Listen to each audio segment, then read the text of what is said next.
ગોધરાકાંડની સત્ય ઘટના પર બનેલી Sabarmati report film box office પર ધૂમ મચાવી રહી છે।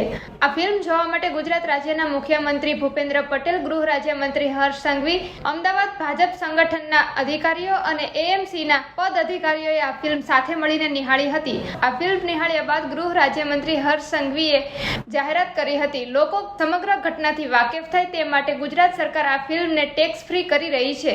27 ફેબ્રુઆરી 2002ના રોજ ગોધરાની સાબરમતી એક્સપ્રેસ ટ્રેનમાં H6 અને H7 કોચમાં 59 જેટલા કાર સેવક લોકોને જીવતા બાળી દેવાની આ ઘટના હતી। लोगों को गुमराह करना और मेरा ये मानना है कि खास तौर पे विपक्ष ये सच्चाई से इतना डर क्यों रहा है। साबरमती रिपोर्ट के माध्यम से लोगों तक सच्चाई पहुंच रही है तो उसमें विपक्ष को डरने की ज़रूरत नहीं है। जो पुराने झूठ उन्होंने फैलाए हैं उसके सामने अगर सच्चाई आ रही है तो लोग देखेंगे और लोग नक्की करेंगे। तो विपक्ष के पास मुद्दे नहीं है। विपक्ष ने क्या है, पुराने झूठ ही इतने बोले हैं गुजरात के बारे में, तो आज सच्चाई तो आएगी ना भाई। आज नहीं तो कल सच्चाई की जीत होती है।